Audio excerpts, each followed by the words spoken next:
Ya, selamat datang di channel YouTube saya. Jadi saya akan menjelaskan apa itu Python dan bagaimana cara instalasinya. Nah, yang pertama itu kita mengenal dulu apa itu Python. Python adalah bahasa pemrograman tujuan umum yang ditafsirkan tingkat tinggi dibuat oleh Guido van Rossum dan pertama kali dirilis pada tahun 1991. Nah, di sini kita akan menyorot tingkat tinggi itu apa sih. Nah, dari pengertiannya itu bahasa pemrograman tingkat tinggi itu adalah bahasa pemrograman yang mendekati bahasa manusia. Nah, kenapa dikelompokkan seperti ini? Ada yang bahasa pemrograman itu ada yang tingkat rendah, tingkat menengah, dan tingkat tinggi. Nah, untuk tingkat tinggi tadi kan bahasa pemrograman yang mendekati bahasa manusia. Nah, untuk tingkat rendah itu sebaliknya, yaitu bahasa yang bukan sulit dipahami oleh manusia sih, tapi lebih tepatnya adalah bahasa yang gampang dipahami oleh mesin. Untuk lebih jelasnya di sini saya membuka artikel bahasa apa perbedaan bahasa pemrograman tingkat tinggi dan tingkat rendah. Bahasa pemrograman tingkat tinggi atau high level adalah bahasa komputer dengan instruksi yang terlihat mirip dengan bahasa manusia. Mayoritas programmer lebih memilih untuk menggunakan bahasa pemrograman ini karena mudah dipahami dan mudah digunakan. Salah satu contoh bahasa pemrograman tingkat tinggi adalah Python yang akan kita pelajari saat ini.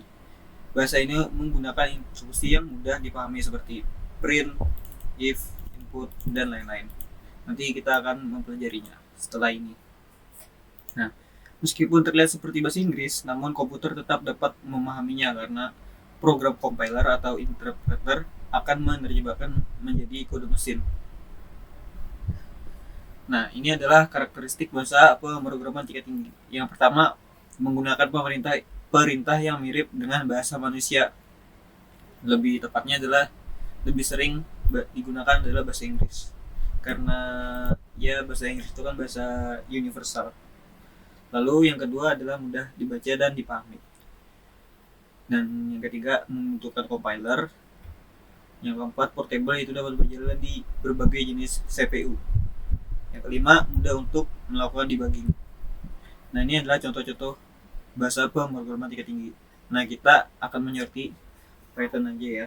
Python merupakan bahasa pemrograman populer yang banyak digunakan untuk mengembangkan aplikasi perangkat lunak, website, serta game.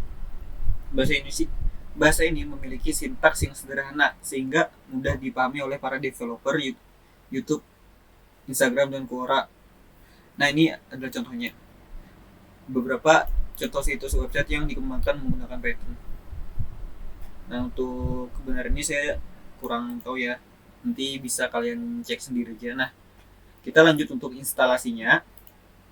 Ini kita ketik aja Python di Google, lalu di sini ada welcome to python.org. Kalian bisa mengklik ini atau klik download langsung aja. Nah, di sini klik download. Lalu di sini akan mendeteksi langsung operating system kalian, misalkan Linux atau Mac. Nanti di sini langsung diarahkan. Nah, jadi kalian klik yang ini, kita perbesar. Nah, lalu ditunggu aja ini downloadannya. Bakal nggak terlalu lama karena ini cuma 27 megabyte.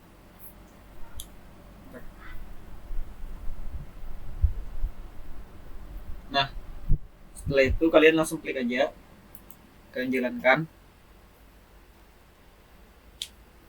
Nah, sebelum menginstal, kalian centang dulu ini add Python versinya Tupat.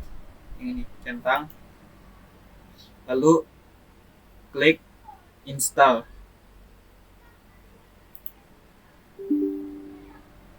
Tekan yes. Kalau ada muncul nanti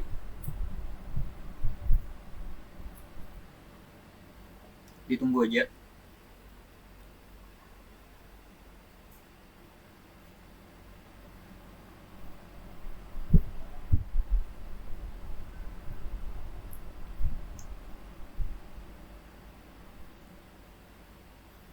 Ini kita sudah selesai sama browsernya.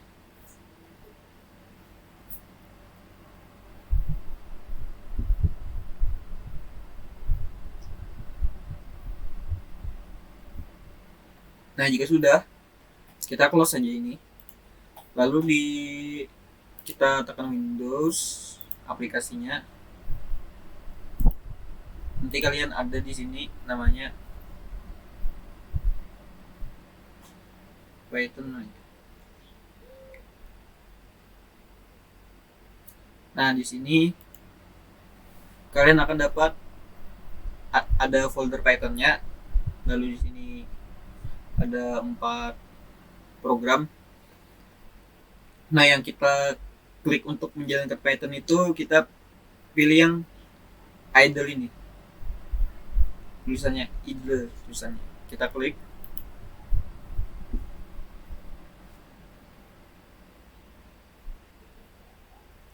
Nah, nanti kalian akan muncul seperti ini. Sebentar ya, di zoom.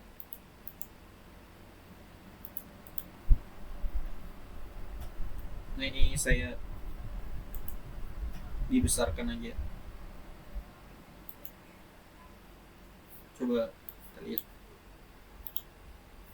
Nah, biar kalian melihatnya jelas ya.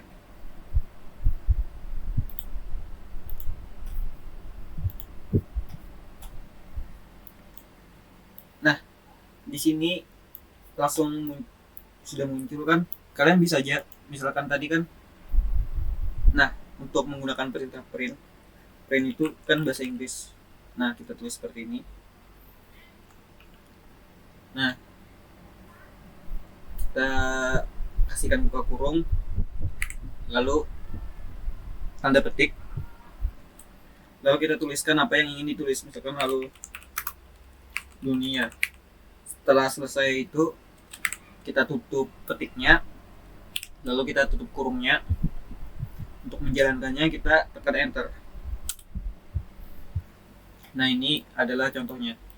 Nah, untuk yang idle ini kan, kalau tampilan yang pertama ini cuma konsol aja. Kalau kalian ingin menulis kode lengkap, kalian ketik file, new file. Nah,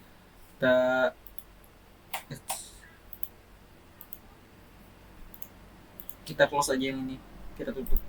Lalu kita fokus ke sini. Nah, tadi kan yang untuk tadi kita coba print kalau ini.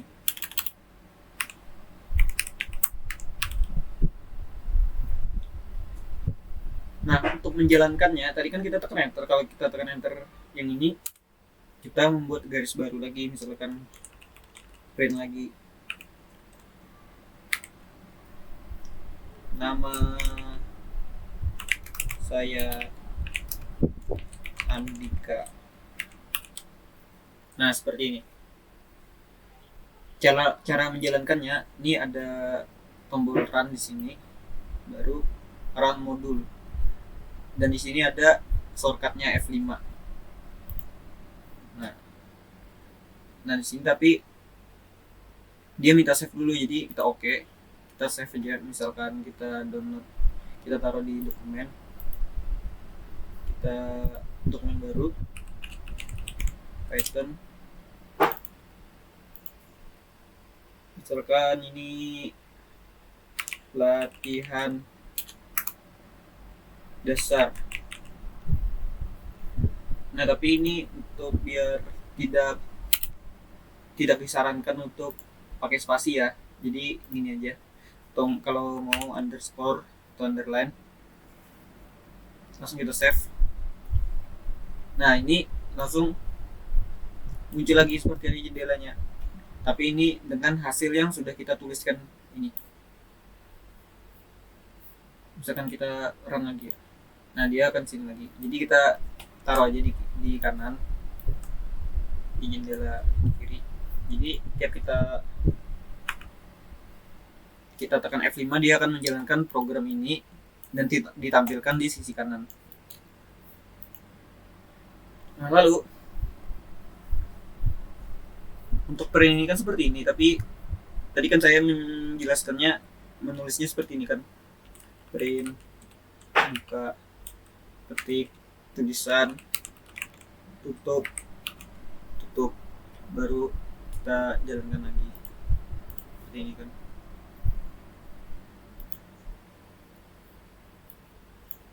Nah, untuk cara best practice-nya atau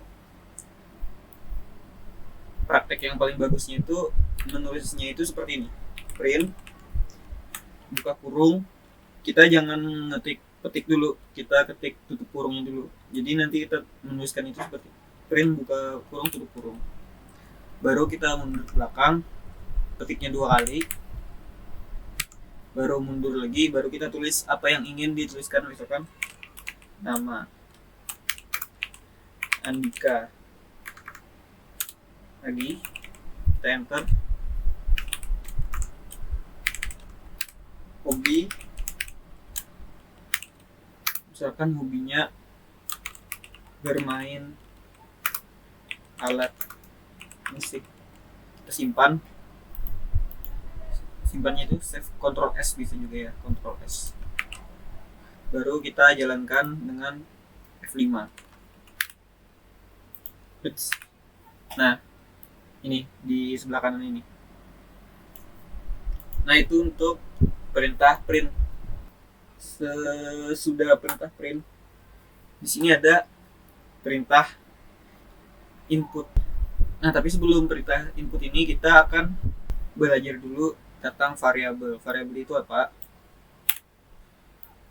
Variabel itu seperti penampung untuk nilai. Jadi misalkan kita ingin punya variabel nama, kita tulis saja nama variabelnya. Ini adalah nama variabelnya, nama sama dengan, kalau ingin memasukkan tulisan di dalam variabel, kita harus pakai petik Andika Sujanadi. Nah, jadi misalkan kalian sudah seperti ini, tinggal print aja. Print nama saya adalah (2), kita enter dulu, kita print lagi. Nah, karena kita ingin menuliskan Andika Sujanadi dan Andika Sujanadi ini sudah ada di dalam variabel nama, maka kita akan menuliskan nama di sini.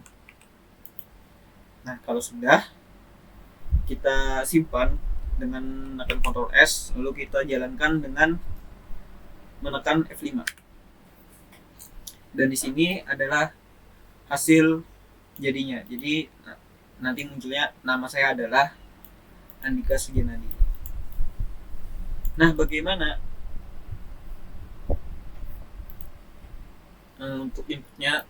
Nah, jadi input itu ini, nama saya adalah nama. Lalu misalkan kita ingin memasukkan hobi, tapi dengan menggunakan variabel input.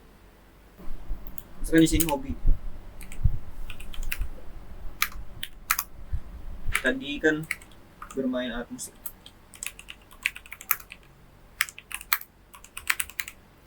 Kita print lagi.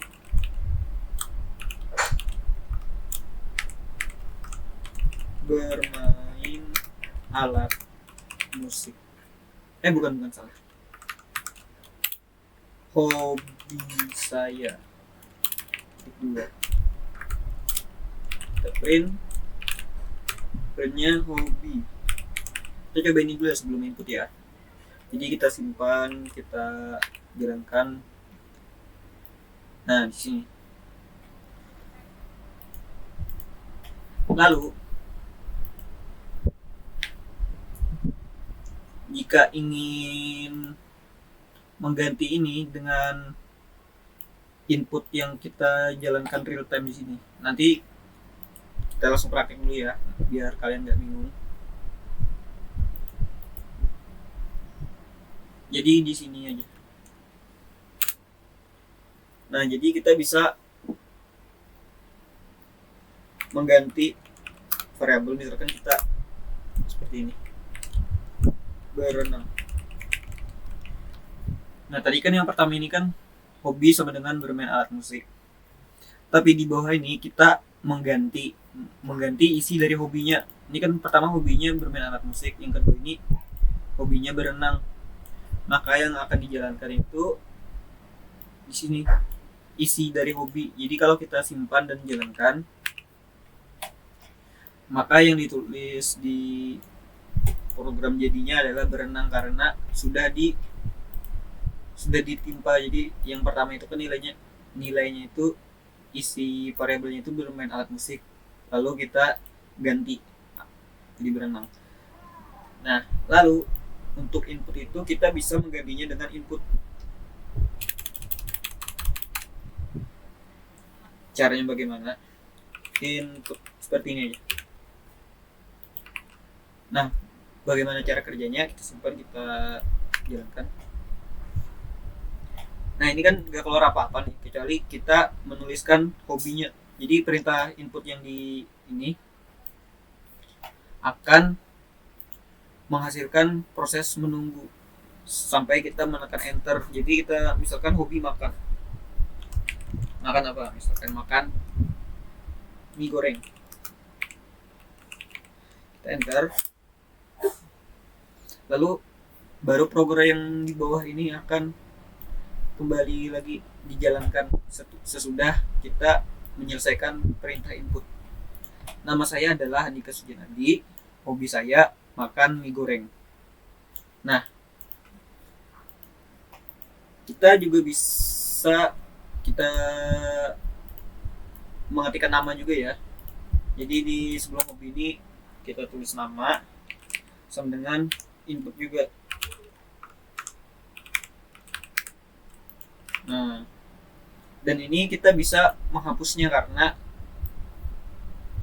kita kan sudah punya ini, nggak perlu timpa-timpa lagi, kita langsung bikin sesuai sesaat setelah kita jalankan perintah input. Lalu kita simpan, kita jalankan. Nama Andika Sujanadi, bermain alat musik. Nah, jadi keluarnya seperti ini. Nah, tapi kan misalkan kita jalankan lagi kan, ini kan nggak tahu nih keterangannya apa. Misalkan kalian buat program untuk seseorang, tapi orangnya itu bingung apakah ini kolom nama atau kolom hobi atau kolom apa gitu kan. Misalkan orang nggak tahu kan, maka iya, oh ini diasumsikan seperti tempat tinggal, ditulisnya Banjarmasin. Lalu di sini apa? Oh, nama sini Andika, misalkan mereka isi kan, jadinya kan kurang jelas. Nama saya adalah Banjarmasin, hobi saya Andika. Nah, jadi di dalam perintah input ini juga hampir sama seperti print. Kita bisa memasukkan kata dengan tanda petik di dalamnya, lalu kita isikan keterangannya. Nah, kalau ini kan karena kita ingin memasukkan variabel nama, kita tulis masukkan nama. Ini dirapikan aja ya, spasi gak ngaruh, tapi biar rapi, biar enak dilihat. Masukkan nama, titik 2, spasi. Lalu di sini masukkan hobi, 2 spasi. Nah, lalu kita jalankan, kita simpan, kita jalankan, Ctrl S F5. Nah, jadi ini keluarnya seperti ini ya, yang di bawah ini ya. Masukkan nama saya Andika, kan sudah ada keterangannya kan, nama kan, jadi nggak mungkin salah. Sujanadi. Masukkan hobi saya bermain alat musik. Nah, jadi seperti ini hasilnya. Nah, biar kalian misalkan ini kan kayak terlalu mepet nih, jadi biar untuk membedakan sebelum input dengan output mau kita masukkan enter dulu. Nah, cara memasukkan enter itu kita ada dua pilihan.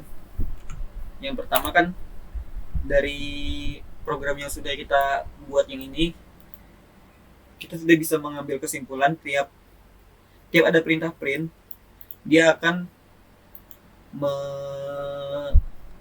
membuat garis baru setiap selesai menjalankannya. Misalkan nama saya titik dua, ini kan nggak ada perintah enternya, lalu otomatis dia ke bawah lagi. Nah, dengan kesimpulan tersebut, kita setelah memasukkan nilai hobi, kita print apa, print aja kosong asal ada petiknya. Jadi kalau sudah, kita simpan, Ctrl S, kita jalankan F5, kita masukkan nama, kita masukkan hobi, enter, maka perintah print yang ini akan dieksekusi di sini. Dan karena dia nggak ada isinya, maka dia cuma memprint enter. Lalu untuk cara kedua, ini kita hapus. Dan di sini sehabis petik ini, petik yang di depan, itu cara menulis enternya itu kita nggak bisa langsung enter gini ya. Kita undo, Ctrl Z, kita kembalikan ke awal. Cara menulis enter di bahasa pemrogram itu hampir sama semua setahu saya. Nah, caranya itu dengan cara backslash. Backslash itu yang ini. Kalau slash itu kan seperti ini. Seperti ini. Backslash itu kebalikannya yang ini. Backslash n. Jadi tiap print itu membaca ini slash n, backslash n, maka dia akan membuat garis baru atau enter. Jadi misalkan kita simpan, Ctrl S, kita jalankan F5, kita coba lagi.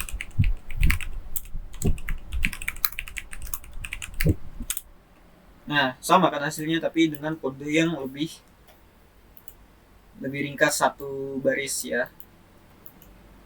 Coba kita contohkan lagi beberapa, misalkan di sini di hobi, kita slash n hobi. Kita simpan, kita jalankan.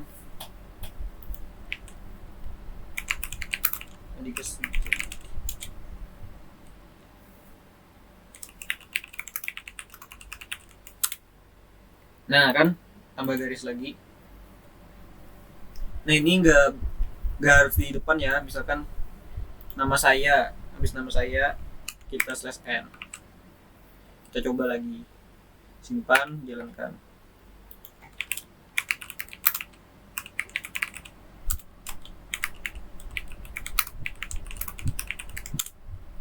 Nah, nama saya karena ada slash n-nya, habis huruf A ini, maka dia akan membuat garis baru, terus spasi adalah titik 2.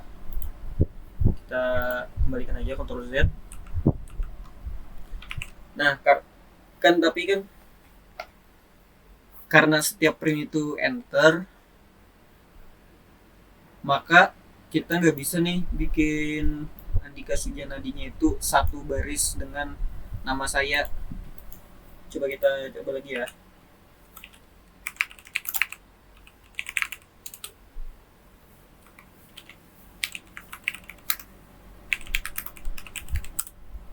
Nah, tapi kan pengennya kan, misalkan kalian pengen ini Andika Sujanadinya itu satu baris dengan ini. Nah, jadi caranya itu ada dua cara juga. Jadi yang pertama itu di sesudah petik ini, sesudah petik terakhir ini, atau sebelum tutup kurung, kita tulis koma, kita tulis n sama dengan petik. Jadi ini artinya dari akhir dari printnya itu mau tulis apa. Jadi kita tulis karena bawaannya itu kan n-nya itu /n. Jadi ini sama aja, misalkan kita coba dulu ya, kita simpan, kita jalankan.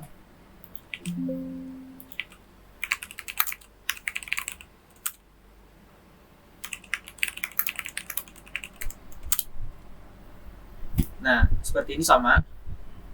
Tapi kita hapus /n-nya karena kita ingin satu baris aja. Coba kita jalankan.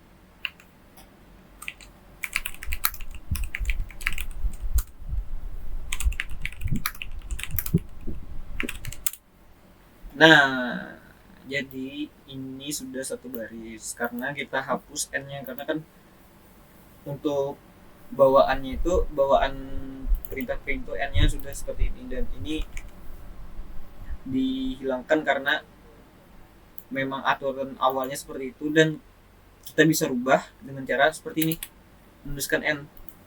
Ini kita spasi biar rapi, lalu ini kita spasi juga, kita samakan koma n sama dengan petik. Ini juga bisa kita ratakan satu baris dengan ini. Lalu sekarang kita jalankan F5, ini kemudian lagi.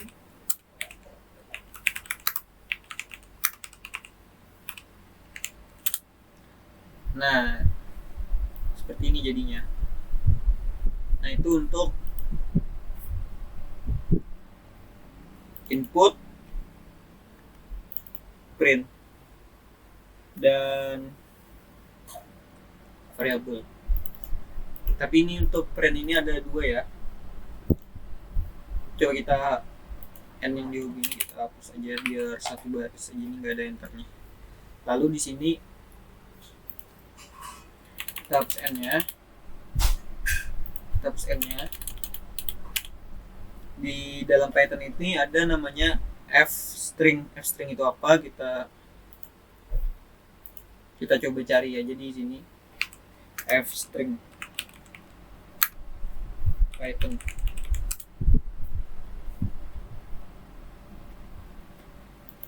Sekarang kita buka website yang ini.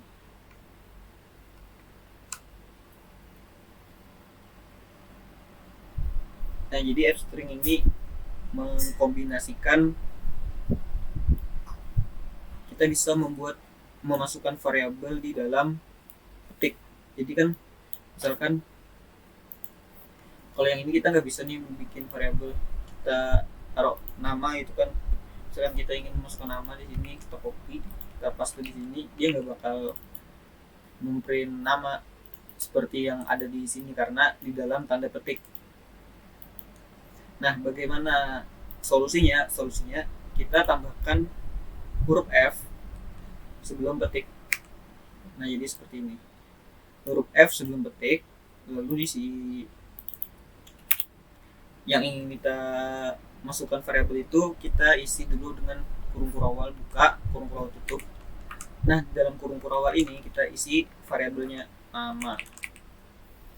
Lalu yang nama di bawah ini kita hapus. Sekarang kita simpan, Ctrl S, kita jalankan 5. Kita coba ya.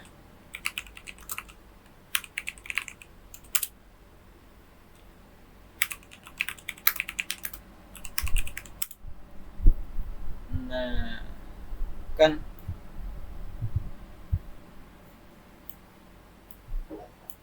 terus yang ini sama, kita coba juga. Hobinya kita hapus yang paling bawah. Lalu di sini kita tambahkan F di sebelum petik. Dan ini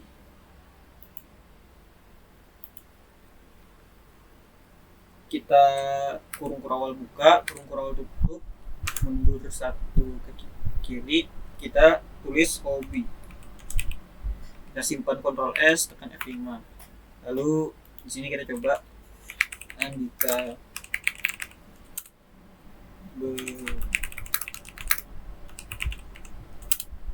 Nah, jadi hasilnya seperti ini.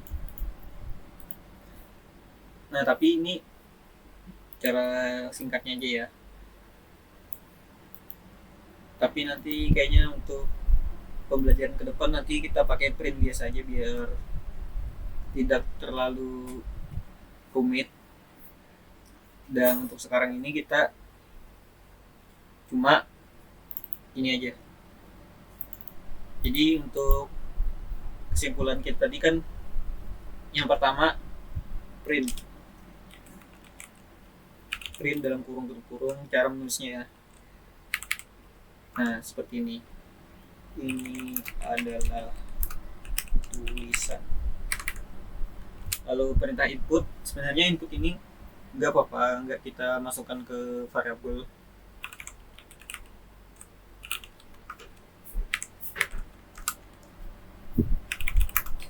Ini adalah bukan gitu, tapi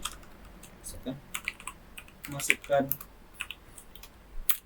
nilai input.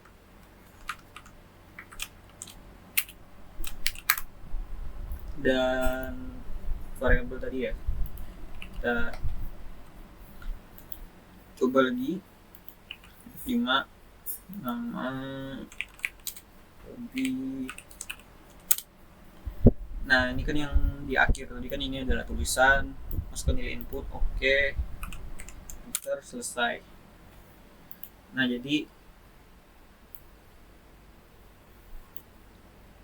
untuk lalu kita belajar lagi sedikit tentang variabel. Tadi kan variabelnya variabel tulisan nih, nama dengan Andika, terus kita bisa print namanya. Maka yang akan kita cetak adalah isi dari nama. Nah sebenarnya kita bisa juga menuliskan angka, misalkan umur sama dengan. Nah cara menuliskan variabel angka itu kita cuma nulis angka aja ya, misalkan angka 22 gini aja, nggak perlu petik, karena kalau petik itu akan dihitung, akan dianggap sebagai kalimat.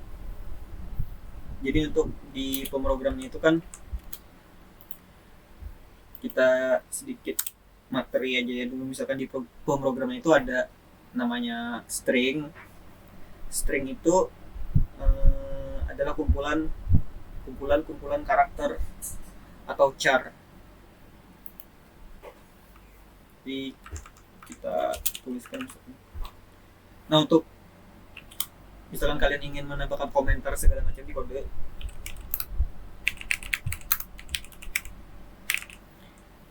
ini ada tanda pagar ini untuk memberi komentar.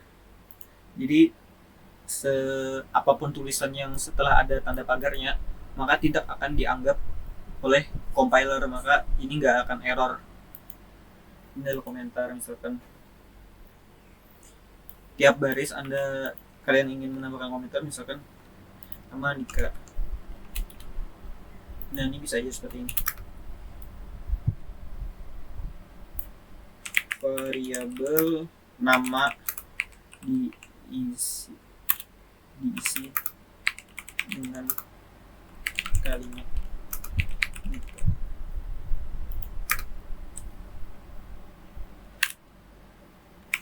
Variabel umur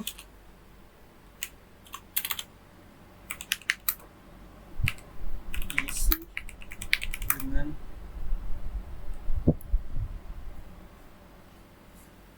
nilai. Nah lanjut, balik ke yang tadi ya, yang tipe-tipe variabel, ada string, ada apa segala macam. Jadi untuk angka itu ada integer. Biasanya kalau di bahasa lain itu cara deklarasinya dulu, tipe dulu. Misalkan umur kan angka itu kita deklarasikan seperti int umur sama dengan apa. Tapi kalau di Python itu enggak. Jadi Python itu enggak perlu tipe. Nah int itu angka atau bilangan bulat. Nah, jadi nggak bisa kita masukkan koma segala macam. Lalu untuk bilangan koma itu ada float.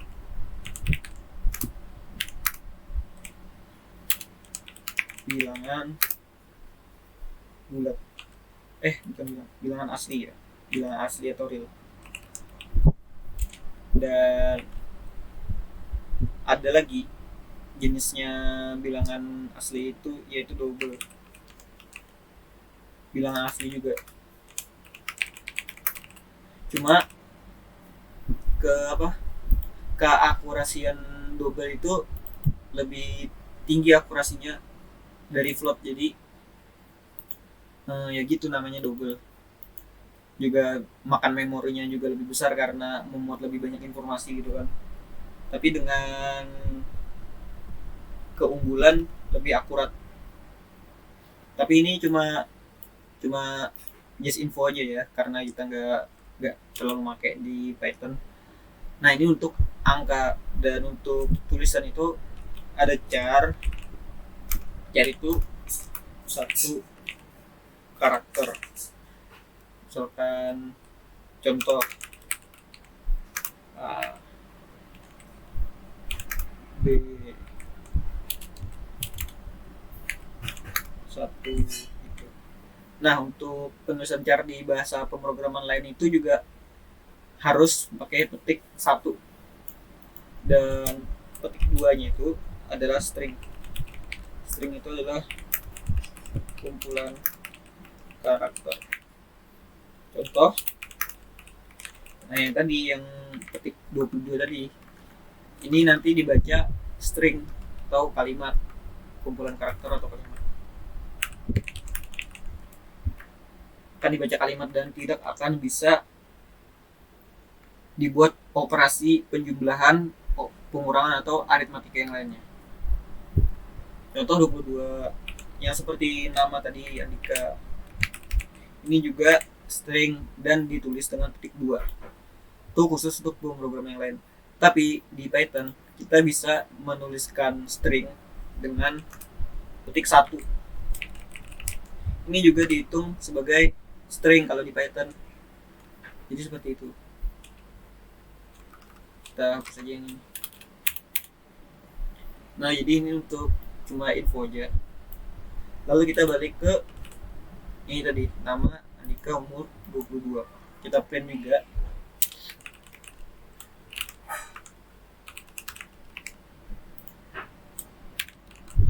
Kita simpan, kita jalankan. Nah, ini. Nah, ini untuk angka. Jadi kita bisa juga kita masukkan yang seperti tadi. Nama semua info.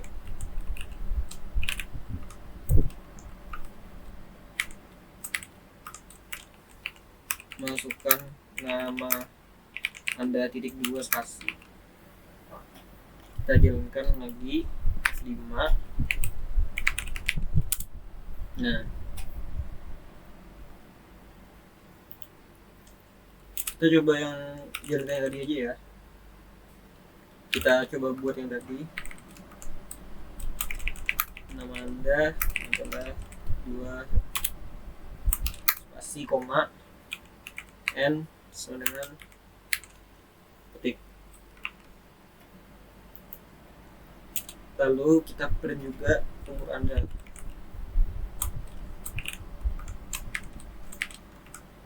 Umur Anda, kita coba pakai F aja ya. Seperti ini. Kita pakai tanda kurung untuk mengisi variabel. Umur Anda 22 spasi tahun. Jadi ini kita hapus. Nah, seperti ini. Ini sama aja, kita hapus aja ini. Gak apa-apa ya pakai string. Nama Anda adalah nama diambil dari input. Umur Anda adalah umur tahun, dan umur ini akan digantikan dengan nilai 22. Kita simpan, jalankan F5 Andika. Nah, seperti ini. Nama Anda adalah Andika, umur Anda 22 tahun. Nah, lalu setelah ini kan sudah dasarnya ini. Setelah kalian mempelajari dasarnya, kita coba singgung sedikit tentang percabangan. Yang banyak dipakai itu ada if dan while. If, while, for. Nanti ini akan ada porsinya masing-masing. Tapi kita coba if dulu ya. Nah, jadi untuk if, jadi if itu kan untuk dari bahasa Inggris yang artinya jika apa, maka ini. Jadi karena kita punya variabel umur, dan variabel umur ini adalah angka, kita bisa membandingkan di sini. If umur, jika umur. Ini kita kasih dalam kurung aja biar kalian. Nah, jadi if dalam kurung titik 2 seperti ini. Jika apa, maka jalankan kode ini. Misalkan jika umur lebih dari 17. Nah, tulisannya seperti ini. Jika umur lebih dari 17, lalu kita enter. Maka print dalam kurung, lalu ketik Anda sudah dewasa. Lalu ini jika benar. Coba kita jalankan dulu ya. Kita simpan, Ctrl S, kita jalankan F2. Nama. Nah, nama Anda adalah Andika, umur Anda 22 tahun, Anda sudah dewasa. Apakah yang terjadi jika di dalam kode ini kita rubah jadi 10? Kita simpan, jalankan nama Anda Andika, kita enter. Nah, maka cuma ini aja yang berjalan. Umur Anda 10 tahun, lalu di bawahnya tidak ada. Karena apa? Karena umurnya tidak lebih dari 17 tahun. Nah, ini kan seperti di pelajaran matematika dulu kan, waktu saya lupa kapan. Ini ada simbol lebih dari, ada simbol lebih dari, ada simbol kurang dari, ada simbol sama dengan, segala macam kan. Ini untuk perbandingan. Lalu bagaimana? Ini kan harusnya kan yang di output ini kan, jika umur Anda 10 tahun, maka akan diberikan informasi Anda belum cukup umur atau Anda belum dewasa misalkan. Jadi caranya itu, ini kita hapus dulu anunya. Ini kan ada garis ke dalam, kita hapus. Kita tulis else titik 2 enter. Kita tulis print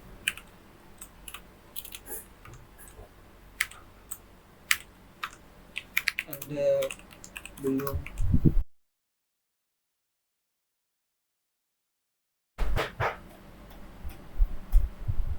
kita tulis nama, enter. Nah, maka akan dihasilkan ini. Umur Anda 10 tahun, Anda belum cukup umur. Nah, lalu misalkan kita, ini kan cuma 2 aja nih perbandingan percabangannya. Jika 17 tahun ini, jika tidak ini. Nah, kalau misalkan nih pengen nambahkan lagi kategori Anda masih balita, gimana caranya? Kan ini cuma ada 2, if sama else. Kalau kita tambahkan else lagi nggak bisa, karena nggak bisa. Coba misalkan kita kan nggak ada korelasinya tuh. Anda masih balita. Kita simpan, kita jalankan. Nah, maka ini ada pesan error, invalid syntax, atau sintaknya tidak benar atau salah. Kita hapus saja. Bagaimana caranya? Ini sesudah perintah if ini kita enter, kita hapus lagi.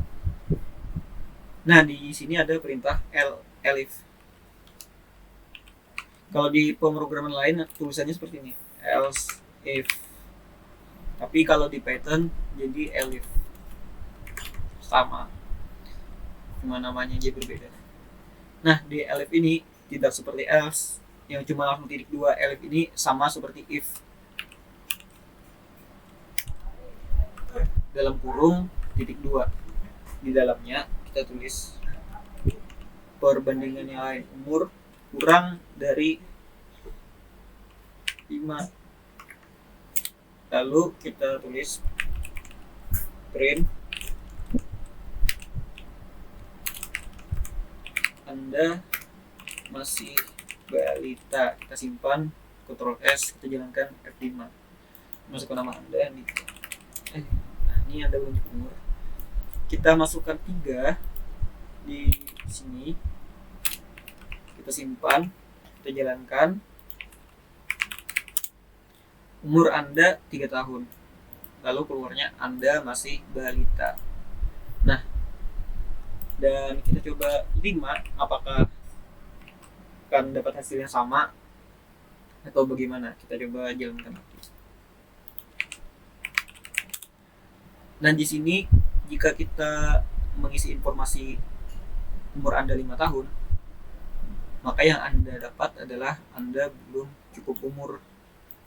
Nah, tapi kan di dalam logika pemrograman kita ini kan umurnya kurang dari 5. Kenapa yang kita dapat ini Anda belum cukup umur? Nah, itu karena logika dari perbandingan umur kurang dari 5 itu harus kurang dari 5. Nah, dan umurnya kan 5. 5 itu kan bukan kurang dari 5. Berarti tapi umur itu sama dengan 5. Jadi logika ini tidak benar dan perintah ini tidak akan dijalankan kalau logika yang di dalam kurung ini tidak benar. Maka bagaimana cara kita membuat 5 itu termasuk ke dalam kategori Anda masih balita? Kita bisa pakai ada 2 cara ya. Kita bisa menaikkan batasnya jadi 6, kurang dari 6 jadinya kan 5 berarti termasuk 1, 2, 3, 4, 5. Itu kurang dari 6. Ini bisa. Dan kalau untuk cara saya, kita tambahkan sama dengan seperti ini. Jadi sintaks perbandingan ini kurang dari sama dengannya itu kurang dari 5 atau sama dengan 5, berarti 5 ini dimasukkan ke dalam perbandingan. Nah, kita simpan, Ctrl S, kita jalankan F5, masukkan nama Anda. Nah, jadi kita dapat umur Anda 5 tahun dan kategorinya Anda masih balita. Nah, ini. Nah, jadi untuk video pertama ini mungkin cukup sampai di sini aja. Jika ada pertanyaan yang kurang jelas bisa ditanyakan di kolom komentar. Ya, terima kasih sudah menonton.